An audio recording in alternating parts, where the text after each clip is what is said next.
Bonjour à tous, je suis Franck Sebag et je suis très heureux de vous accueillir dans ce nouvel épisode de notre podcast qui cherche à mieux comprendre comment se construisent les plus belles histoires de la French Tech. Si nous nous intéressons à ces histoires, c'est qu'elles ne sont pas le fruit du hasard. Elles naissent d'une alchimie complexe où se mêlent des idées, de la chance, du courage et du talent. Ce sont des aventures humaines où le sentier passe parfois par des hauts, parfois par des bas, et où les sommets s'atteignent en équipe. Toutes sont uniques et toutes sont riches d'enseignements. Ce qui m'intéresse plus particulièrement aujourd'hui, c'est de comprendre avec vous comment se créent et grandissent les plus belles histoires de la French Tech. Et aujourd'hui, j'ai le plaisir d'accueillir Benjamin Guignot, cofondateur et CEO d'Ornicar, spécialiste de l'auto-école en ligne. Benjamin va nous parler de la genèse du concept d'Ornicar, de la diversification de ses métiers et de ses récentes levées de fonds. Comment et pourquoi révolutionner un marché traditionnel? Comment combiner ces deux axes de développement? Quelles leçons tirer de la présence d'un fonds de prêt equity dans une entreprise de la French Tech? Nous explorons ces questions avec Benjamin au cours de cet épisode. Vous écoutez Grow Fast Now What, le podcast qui donne de la voix aux acteurs de la French Tech. Moi, je suis de ceux qui pensent que l'idée ne vaut pas grand-chose, qu'il faut éventuellement copier ce qui existe déjà, et c'est déjà super si vous le faites mieux que les autres. Les bases du modèle d'Ornicar, c'est disrupter la formation au permis de conduire, de faire de notre priorité absolue l'expérience utilisateur et même l'enchantement utilisateur. Et les valeurs d'Ornicar, elles sont au nombre de 2, c'est l'ambition et l'humilité, mais en même temps. Bonjour Benjamin. Bonjour Franck. Bon, je suis très heureux de te rencontrer. Donc voilà, un beau programme aujourd'hui. Déjà, est-ce que tu peux te présenter et en quelques mots nous donner ton parcours avant d'arriver chez Ornicar? Donc moi c'est Benjamin Guignot, j'ai 33 ans, je suis marié, j'ai 2 enfants, j'habite à Paris.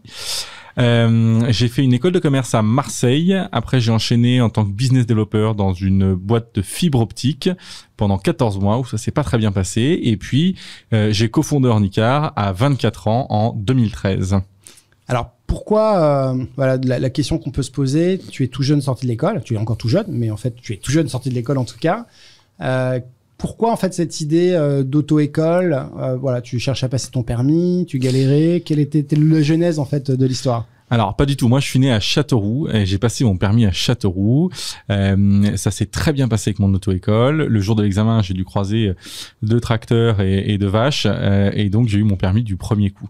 Donc c'est pas du tout une frustration cette idée d'Ornicar, c'est mon associé d'époque qui vient me voir avec une idée de marché en disant il faut permettre aux auto-écoles de fédérer, se fédérer entre elles afin qu'elles puissent grandir parce qu'aujourd'hui c'est que des acteurs très isolés. Donc on décide de travailler sur un outil tech à disposition des auto-écoles. Et en discutant avec les auto-écoles, le retour était quasiment unanime. On n'a pas besoin de vous. L'auto-école et Internet, ça n'a rien à voir. Retournez dans vos écoles de commerce. Et voilà. Et donc, on se dit, vous voulez pas travailler avec nous, on va être donc une auto-école. Et l'outil qu'on pensait créer pour vous, on va le créer pour nous. Et c'est comme ça qu'est né, en 2013, Ornicar. Donc, si on revient, 2013 création, si tu notes les quelques étapes importantes, puisque en fait, là, sur le papier, Ornicar est une belle société de la French Tech qui fait la une des journaux, mais en fait, l'histoire, comme on l'a dit, il y a eu des hauts et des bas. Les premières années, les premières frustrations, est-ce que tu peux nous rappeler un petit peu les débuts, justement pour donner de l'espoir en disant que c'est pas si simple tout le temps? Alors, trouver le niveau de granularité dans les détails et la vie de la boîte, ça va être compliqué, mais grosso modo, création 2013, 3 ans de galère pour obtenir un agrément d'auto-école. L'auto-école, c'est une profession réglementée et pour pouvoir exercer, il faut un agrément d'auto-école qui est donné si on a un local de 25 mètres carrés, une télévision, un lecteur DVD et une voiture double commande. A priori, pas très compliqué.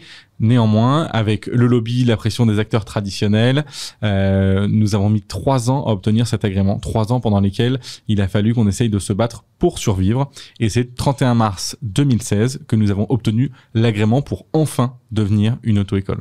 Entre-temps, nous avons levé 1 million d'euros en 2014, qui était notre première levée de fonds et qui nous a permis de patienter pendant encore 2 ans après cette levée de fonds pour l'obtention de ce fameux sésame qui nous permettait d'être enfin une auto-école. Donc, 31 mars 2016, début de l'activité d'Ornicar, vraiment, premiers euros de chiffre d'affaires qui rentrent enfin dans la société. On fait de l'hypercroissance 2016-2018 sur l'activité auto-école. Et puis en 2018, avec Flavien, mon associé actuel, on se dit, mais en fait, ça y est, l'auto-école, on sait exactement comment il faut faire, on va le disrupter, pardon. Mais on était passé tellement de fois près de la mort avec la boîte. À un moment, on n'avait plus de quoi payer les salaires, etc. C'est pas des clichés, c'est la réalité qu'on s'est dit. On ne veut pas faire d'Ornicar le leader français du permis de conduire.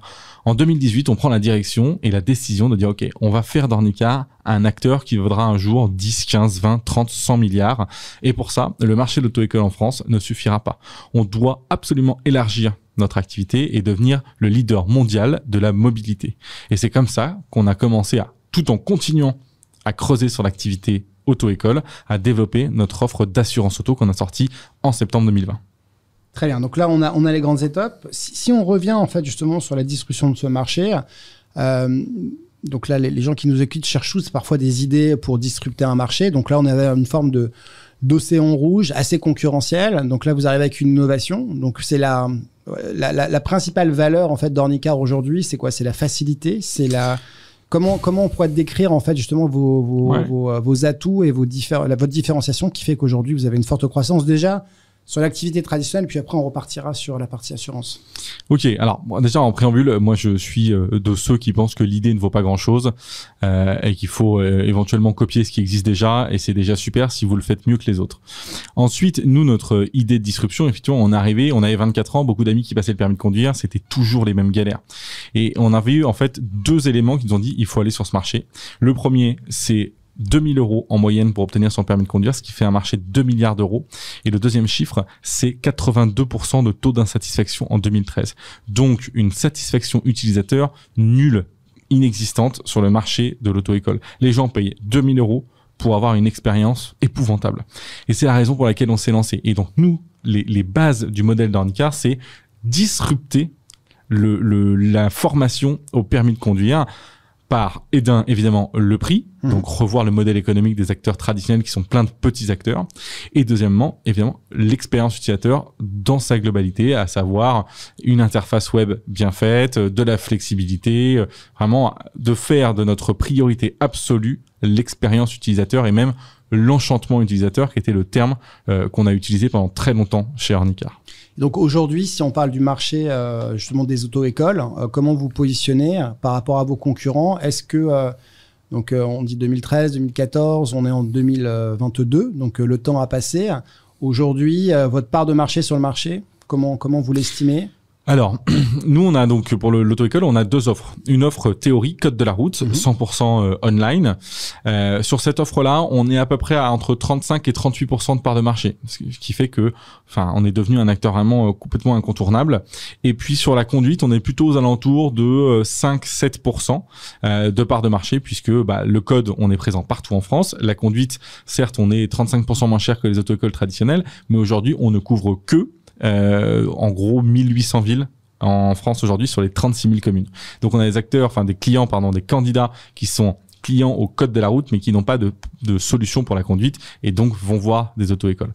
L'objectif pour nous, c'est d'accroître le maillage territorial de la conduite avec des enseignants partenaires indépendants sur toutes les villes de France pour pouvoir encore prendre des parts de marché, notamment sur la partie conduite.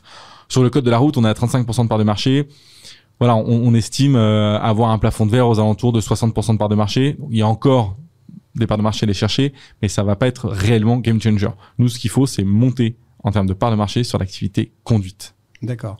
Donc là, on voit bien l'activité traditionnelle et ce qui était indiqué au départ, c'est que dans la vision un peu holistique, vous vous dites à un moment donné, l'auto-école c'est bien, mais finalement, que peut-on faire en plus pour être encore plus important sur ce marché-là? Et donc là, c'est l'idée de l'assurance jeune conducteur qui commence à germer. Et là aussi, marché, alors j'ai l'impression que vous aimez bien les marchés hyper réglementés. Donc plus c'est réglementé, plus il y a de l'opportunité. Comment vous abordez ce marché-là au départ? Alors effectivement, on est très opportuniste et donc quand on a vu ce marché de l'auto-école, on a saisi l'opportunité et très vite on s'est rendu compte qu'on pouvait faire mieux, faire plus gros. On est très très ambitieux, c'est une de nos deux valeurs chez Ornicar, mais c'est l'ambition poussée à l'extrême. Souvent quand on me demande bêtement mais quelle est l'ambition d'Ornicar, je dis un jour ça sera de racheter Google pour démontrer que finalement rien n'est trop gros pour Ornicar et à partir du moment où on met les équipes derrière, on y parviendra. Et donc cette volonté d'aller sur l'assurance auto, évidemment, c'était la suite logique. Une fois qu'on a son permis de conduire, qu'est-ce qu'on fait? On va conduire. Et donc, il y avait soit vendre des voitures, soit vendre des contrats d'assurance auto. Et il s'avère que la vente de voitures, c'est un marché très compliqué, logistiquement parlant.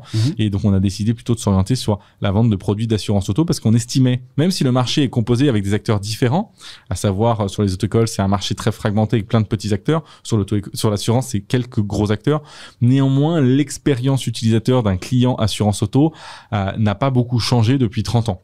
Et on s'est dit qu'il y avait quelque chose qu'on pouvait apporter, d'abord pour le jeune conducteur, puis en fait très vite sur tous les conducteurs. L'histoire de la création d'Ornicar Assurance, qui est assez marrante, à la base, on a fait une grosse erreur, c'est qu'on a vu et on a visé trop petit. On s'est dit, on va allonger la durée de vie de notre utilisateur. Donc, c'est-à-dire que on va proposer un produit d'assurance auto pour les jeunes conducteurs s'étant formés par Ornicar.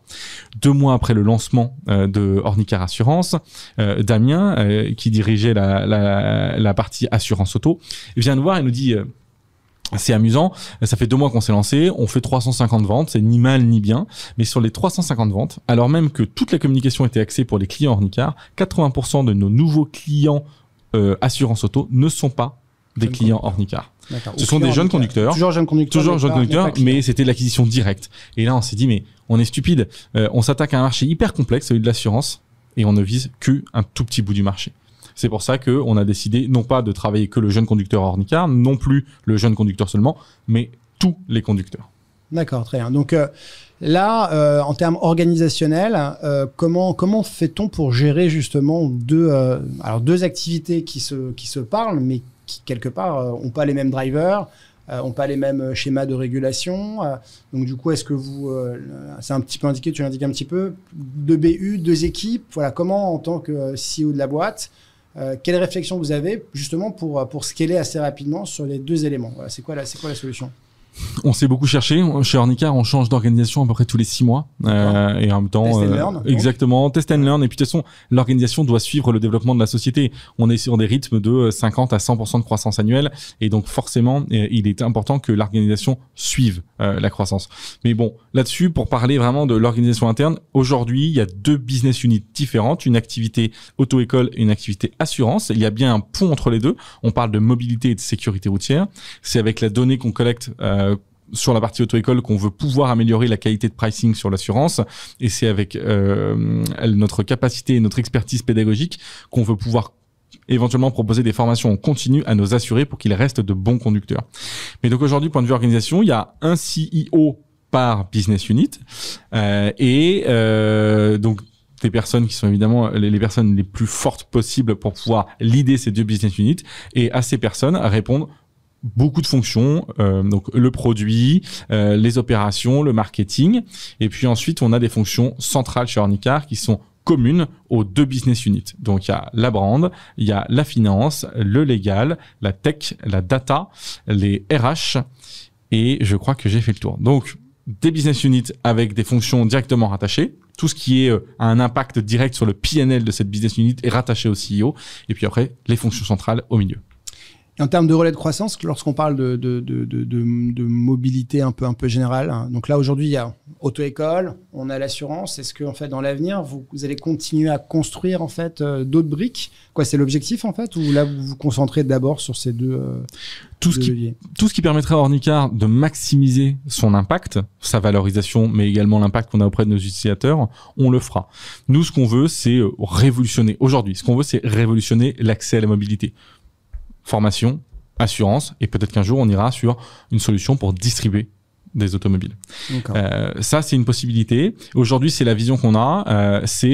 La vision est en anglais, enfin la mission est en anglais, mais c'est offrir à chacun, enfin à tout le monde, la possibilité d'avoir accès à une expérience de conduite sûre et extraordinaire. Voilà. Donc, il y a vraiment un sujet de on est conscient qu'on parle de sécurité routière, que ce soit pour la formation ou pour l'assurance auto. Donc, on a un rôle à jouer. On est aussi une école de conduite. Mais en même temps, ça ne veut pas dire que on est obligé d'offrir une épouvantable expérience utilisateur. Donc, on veut vraiment mêler sécurité et excellente expérience utilisateur. Et du coup, donc là, on était axé sur les produits. En termes de géographie, au départ, évidemment, c'était la France. Quelles sont les ambitions internationales? Comment ce modèle opère? Chaque pays a des modèles, en fait, auto-école un peu particulières. Quelle est votre vision là-dessus et quel est l'état d'avancement, en fait, aujourd'hui d'Ornicar sur l'international? Alors, aujourd'hui, Ornicar est présent en France et en Espagne. Pour la partie auto-école, c'est un modèle qui est très compliqué à répliquer parce que c'est énormément dépendant des différentes régulations, législations et qu'à chaque fois il y a du lobby à faire, etc. Finalement de l'évangélisation et de l'éducation d'un marché et de politique. Donc c'est très compliqué. Ce qui est beaucoup plus déployable, scalable à l'international, c'est la partie théorie, le code de la route. Et sinon, la zone géographique va être principalement dans un premier temps, l'Europe, parce que répliquer un modèle d'assurance en Europe, il y a des passerelles entre tous les États membres et on n'a pas besoin de redemander à chaque fois un nouvel agrément pour pouvoir opérer sur l'assurance. Donc l'idée, c'est développer sur la partie éducation, auto-école rapidement, préparer le terrain, construire la marque pour, une fois qu'on est suffisamment connu pour la partie auto-école, lancer la partie assurance auto. C'est comme ça que ça a fonctionné en France. C'est la notoriété qu'on a eue sur la partie auto-école qui nous a permis d'arriver et de faire une entrée fracassante avec des coûts d'acquisition largement maîtrisés sur la partie assurance auto. Ok, très bien. On a bien compris ce point-là. Si on parle en fait un petit peu du financement. Alors, ce qui est intéressant dans votre histoire, c'est que vous avez connu des hauts, des bas, des petites levées, des grosses levées. Avec une typologie d'investisseurs assez variée, puisque du capital risque. Alors, je ne sais pas s'il y a eu des business angels au départ. Si, il y a eu. Xavier Niel, Marc Simoncini, j'ai oui, c'est vrai. Donc, il y a eu toutes les strates. Donc, vous avez eu des sérieux business angels, ouais. du VC, et puis la dernière très grosse levée, en fait, de 100 millions d'euros avec en lead un fonds KKR, donc un gros fonds d'investissement. Je serais intéressé d'avoir votre sentiment, justement, sur ce que peuvent apporter ces différentes strates et comment on les fait vivre dans le temps. Alors, moi, je suis de ces entrepreneurs qui, et ça, ils vont pas être contents, mes investisseurs, mais quand je choisis un investisseur, je le choisis pour son argent et pas pour autre chose. Je n'attends pas qu'un investisseur entreprenne à ma place, décide à ma place, oriente la société à ma place, voilà, qu'il m'aide à lever la tête quand on a la tête dans le guidon, pourquoi pas. Mais voilà, donc que ce soit de l'argent d'un business angel, que ce soit de l'argent d'un fonds de venture capital ou d'un fonds du growth equity ou même du private equity, pour moi, à chaque fois, c'est juste la taille du chèque qui va changer. Alors, je dis ça avec évidemment quelques contre-exemples. Au début, les business angels nous ont pas mal aidés sur les directions à prendre, voilà, et sur des petits conseils de fautes à ne pas commettre. Certains fonds nous ont aidés aussi pour amorcer les levées de fonds suivantes. Comment bien gérer un process de levée de fonds. Et puis, par exemple, KKR nous a aidé sur un recrutement clé pour Ornicar. On a recruté il y a maintenant quelques mois, donc en février, un nouveau CEO assurance, une personne qui s'appelle Philippe Mazot et qui est l'ancien CEO d'Aviva, MMA, enfin bref, un leader de gros groupes d'assurance. Et ça, c'est par l'intermédiaire de KKR qu'on a réussi à se rencontrer. Et le nom KKR m'aide beaucoup sur donner du concret quant à notre ambition un peu folle. Depuis qu'il y a KKR, la vision est un peu moins folle parce que tout le monde sait qu'on a les moyens d'y parvenir. Donc voilà, c'est pour nous un soutien fort en termes d'image, l'investissement de KKR. En termes financiers, évidemment, on parle de 100 millions d'euros. Voilà. Après, quant au process, les process changent finalement quasiment pas.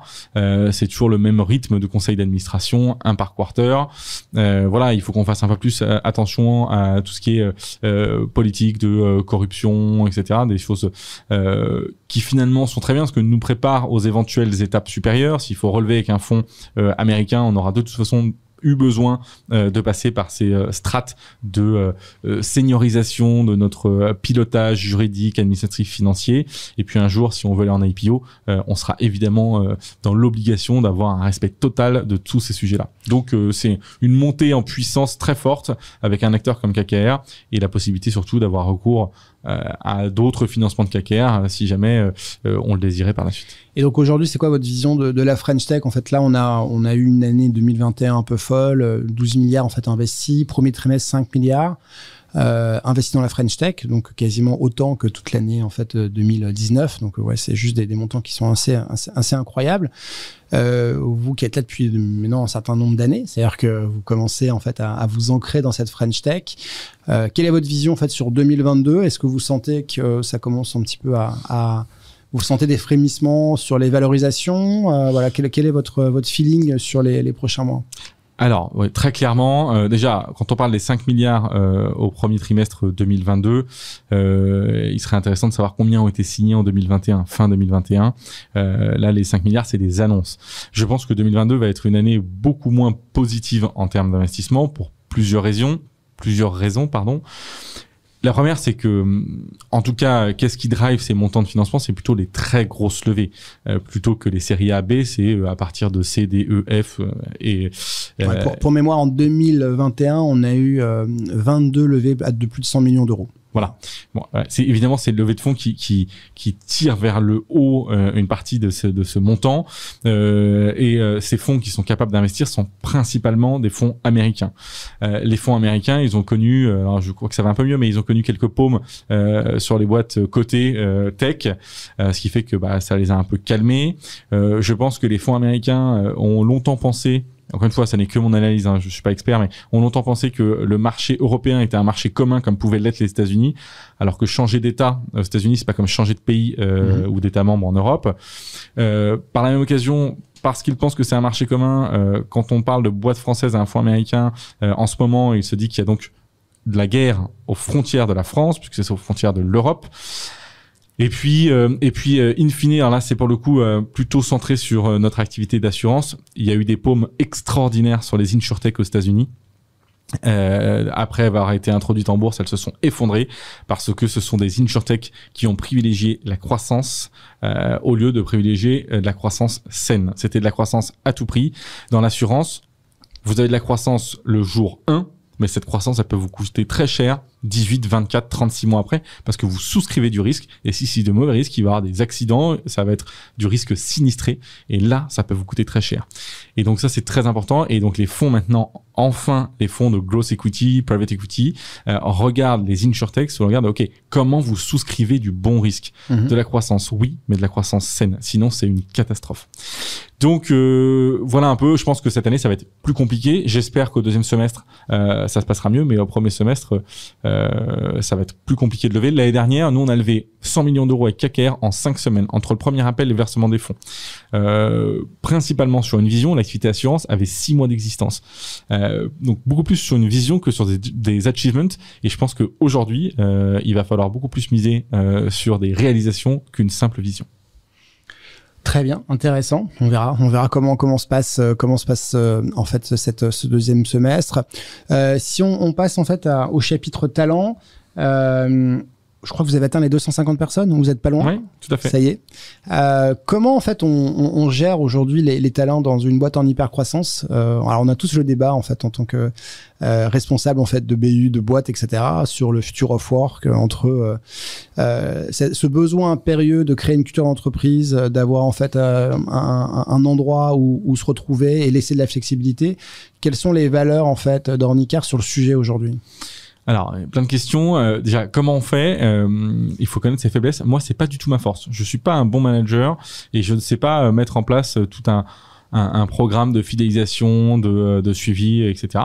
Donc ça, c'est plutôt le rôle de mon associé Flavien, qui, avec une équipe RH assez fournie, quand même pour 250 personnes, on a plus de 10 personnes au service RH, on crée toute une culture pour les salariés qui est, je crois, et je suis assez convaincu, assez engageante et extraordinaire. Dedans, ça passe par comment attirer les bons talents, comment les retenir, les fidéliser. Par exemple, pour donner un chiffre, l'année dernière, Ornicar, on a délivré 2500 heures de formation à 210 salariés. Donc ça fait à peu près 11 heures de formation. Donc c'est quelque chose qui nous tient beaucoup à cœur. Les process d'onboarding sont hyper complets. Les process de recrutement sont très difficiles. Je pense qu'aujourd'hui, moi, je ne serais pas pris chez Ornicar, très honnêtement. Et voilà. Et donc ça, c'est des sujets sur lesquels a beaucoup travaillé toute une partie de l'équipe, pas moi, néanmoins j'y suis de plus en plus sensible et bon voilà, donc la culture d'entreprise d'Ornicar, elle repose, enfin pour nous c'est un set de règles de croyances, de process et de valeurs. Ça n'est pas que des valeurs, la culture de l'entreprise. Néanmoins, évidemment, les valeurs font partie intégrante. Et les valeurs d'Ornicar, elles ont changé tout au long de la boîte. Mais aujourd'hui, ça fait un petit moment qu'elles sont là, ces valeurs-là, et elles sont au nombre de 2. C'est l'ambition et l'humilité, mais en même temps. Être ambitieux, vouloir manger le monde, mais accepter qu'on fait des erreurs, qu'on dit des bêtises, accepter de se faire... en tout cas, tout ce qui est des radical candor, des upward feedback de la part des managers ou des managers, c'est un point qui est vraiment clé dans la culture de la boîte, parce que l'humilité est une des 2 valeurs. Donc, accepter de se faire challenger, mettre son ego de côté. Moi, c'est un sujet sur lequel j'essaie de travailler le plus possible et de communiquer, de sensibiliser les équipes. Quand on vient chez Ornicar, on laisse son ego à l'entrée des bureaux ou sur le coin de son bureau si on est chez soi en remote. Mais l'ego nous fait prendre toujours des mauvaises décisions. Et quand on prend les choses trop personnellement, on devient sous-efficient. Voilà. Et si on veut pouvoir progresser en tant que manager ou manager, il est hyper important qu'on accueille la critique de façon constructive. Et donc, on ne prenne pas ça pour soi, mais pour cette personne à ce poste-là, à ce moment dans sa vie professionnelle. Très bien, c'est très intéressant sur les valeurs. Sur justement la notion en fait de présence et de non-présence, on parle en filigrane du remote. C'est quoi votre conviction la personnelle? Après, on a tous. Est-ce que on a bien vu d'ailleurs que pendant cette période, les 2 dernières années, on a fait des va-et-vient entre du full remote et finalement, est-ce que c'est bien, est-ce que c'est pas bien? C'est quoi votre sentiment là-dessus? Alors, je pense que le sentiment, il évolue avec le temps. Au début, forcément, avant la période confinement Covid, moi, j'étais très présentiel pour les équipes, c'était mieux. Et voilà, ça faisait partie des erreurs que j'ai pu dire dans le passé, parce qu'aujourd'hui, je suis plus du tout d'accord avec ce que je pensais avant.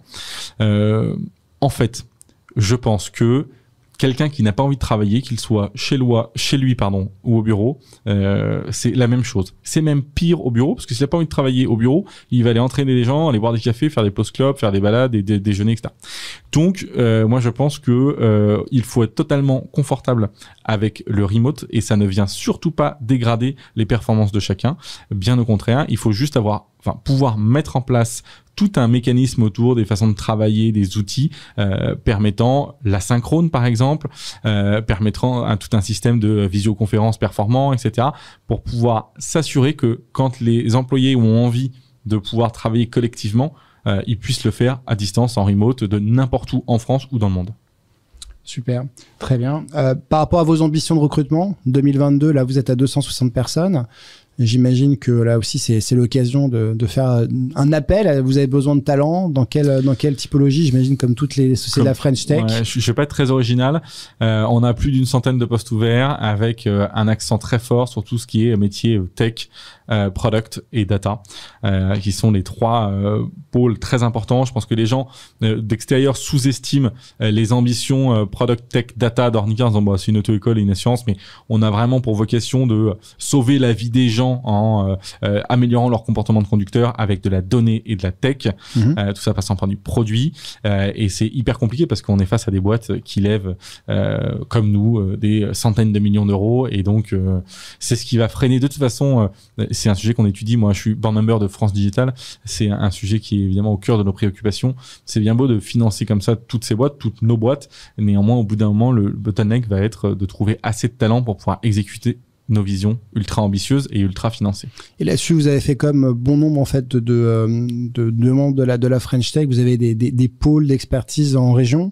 Je crois que vous-même je crois que vous avez commencé vers Nantes, non? C'est pas Alors on n'a pas commencé à Nantes. Néanmoins, on est parti à Nantes pour toute cette histoire d'agrément. D'accord. On a changé de ville, changé de nom, etc. pour avoir l'agrément. Néanmoins, ça n'a jamais marché. Est-ce que vous avez des pôles d'excellence justement en fait pour recruter des talents? Non, on n'a pas des pôles d'excellence comme peut le faire Back Market ou d'autres boîtes comme ça. Ouais. Nous aujourd'hui il y a les bureaux à Paris et il y a du remote pour ceux qui veulent le faire en province. Toute personne en fait qui est intéressée peut travailler en remote. Exactement. Ok, super. Bah, merci beaucoup Benjamin. Donc voilà, vous avez écouté Grow Fast Now What. On est très heureux d'avoir pu échanger et on sera très heureux de vous retrouver prochainement. Merci. Au revoir. Merci. Et retrouvez tous les épisodes de Grow Fast Now What sur toutes les plateformes de streaming.